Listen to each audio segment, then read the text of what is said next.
जो लोकसभा में महिला आरक्षण का बिल पारित हुआ और इस बिल में जनता पार्टी की सरकार के द्वारा जो बीच में रोड़े अटकाए गए और इस बिल को कुल मिला के एक तरह से रोका गया और महिलाओं को इसका कोई फायदा ना मिले, जो बिल कांग्रेस पार्टी ने बहुत पहले इसको पारित कर दिया था, लेकिन आज तक भी इन लोगों ने इसका कोई भी धरातल पे उसका कोई काम होने नहीं दिया और पिछले काफी लंबे टाइम से कह रहे हैं कि 33% आरक्षण हो रहा है, आरक्षण हो रहा है, आरक्षण हो रहा है। लेकिन जब आरक्षण का टाइम आया, जब 16 अप्रैल को रात को 11 बजे इन्होंने 2026 को अचानक से 3 दिन के लिए वापस सदन बुलाया, स्पेशल सदन बुलाया और उस सदन में ये बिल पारित किया गया। और इस बिल में उन्होंने बोला 33% आरक्षण तो पहले ही हो चुका, लेकिन ये आरक्षण धरातल पर उस वक्त होगा जब इसके अंदर जनगणना पूरी होगी, जातिगत जनगणना होगी और उसके साथ बाद में परिसीमन होगा, उसके बाद में देखा जाएगा कि कौन कौन इसके काबिल है। जब 33% आरक्षण महिलाओं का, इस आरक्षण में कहाँ तो जनगणना की जरूरत है और कहाँ ही इसमें परिसीमन की जरूरत है।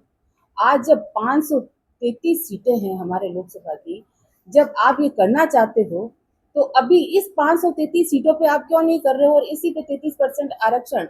आप 180 सीटें महिलाओं के लिए क्यों नहीं दे रहे हो। और ये आरक्षण तो आप 2024 में 23 में जब 24 में जब लोकसभा के चुनाव हुए थे, आप चाहते तो उसी वक्त ये पारित हो जाता और ये आप इसमें कर सकते थे, लेकिन इन्होंने नहीं किया और उस वक्त 33% महिलाएं चुनाव लड़ सकती थी और अपनी अपने सीटों से वो जीत के आती, लेकिन इन्होंने इसको पारित नहीं होने दिया। और बीच में आज तक कांग्रेस पार्टी वो पार्टी है जिसने हमेशा महिलाओं का सहयोग किया है और महिलाओं के पद हैं जो सबसे पहले राष्ट्रीय अध्यक्ष हो, चाहे लोकसभा अध्यक्ष हो, चाहे मुख्यमंत्री हो, ये कांग्रेस पार्टी से आए हैं। लेकिन अभी तक जनता पार्टी कभी भी महिलाओं के सहयोग में रही नहीं। इन्होंने हमेशा महिलाओं को, ये पार्टी वो है जो हमेशा महिला विरोधी पार्टी रही। तो मेरा कहना यह है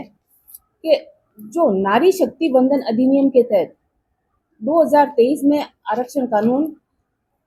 लागू किया गया, जिसमें कांग्रेस पार्टी ने पूरा दबाव पूर्वक पूरी भूमिका निभाई, लेकिन इन्होंने इसको लागू नहीं होने दिया और केंद्र सरकार ने तत्काल लागू करने की बजाय जनगणना करवाने और परिसीमन की शर्तों से जोड़ दिया, जिसका अभिप्राय था कि ये दोनों प्रक्रिया पूरी नहीं हो तथा 33% आरक्षण का लाभ महिलाओं को नहीं मिले। भाजपा सरकार की मंशा एक तरह से ये प्रश्न चिन्ह है तथा सरकार को ये जवाब देना चाहिए था कि 2023 में महिला आरक्षण बिल पारित होने के महामहिम राष्ट्रपति से स्वीकृति मिलने के बावजूद सरकार ने ये कानून 16 अप्रैल 2026 की रात की 11 बजे के पश्चात नोटिफिकेशन जारी कर 3 वर्ष पश्चात लागू किया। 16 अप्रैल 2026 को संविधान के 106वें संशोधन सितंबर 2023 में जोड़े गए महिला आरक्षण के कानून को लागू किया और तब प्रदेश महिला आरक्षण कानून बनकर लागू है। ऐसे में भारतीय जनता पार्टी द्वारा केवल भ्रमित और चुनावी राज्यों में लाभ देने के लिए कांग्रेस और विपक्षी दलों पर अनर्गल आरोप लगाए गए, जबकि सितंबर 2023 में महिला आरक्षण बिल पारित होने के पश्चात प्रधानमंत्री नरेंद्र मोदी ने बहुत सारी इसमें वाहवाही भी लूटी कि भाई मैंने इसको लागू कर दिया, लेकिन इन्होंने इसमें कुछ भी नहीं किया। भारतीय जनता पार्टी वो है कि जब दूसरे राज्यों में अभी चुनाव हो रहे हैं और चुनाव में सिर्फ खुद का फायदा लेने के लिए इन्होंने एक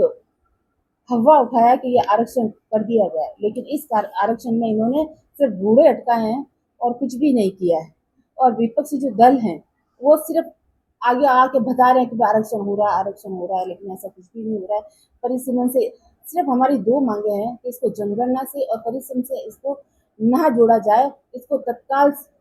33% आरक्षण करके महिलाओं को, ओबीसी महिलाओं को, SC/ST महिलाओं को जितना फायदा हो सकता है वो दें। हमारी कांग्रेस पार्टी की 2 ही मांगे हैं और जब तक ये मांगे पूरी नहीं होगी हम ज्यादा से ज्यादा यहाँ पर धरातल पर उतरेंगे और जब तक इसका विरोध भी करते रहेंगे। और पार्टी चाहे तो 543 सीटें अभी भी वो कर सकती है और पंचायती राज में और नगर पालिका में ये ऑलरेडी पहले से ही ये 33% आरक्षण दिया हुआ है, लेकिन आप यहाँ पे क्यों नहीं दे रहे हो? और हम लोगों की मांगे यही है कि आप जल्दी से जल्दी दें, वरना हमारा ऐसे ही विरोध रहेगा।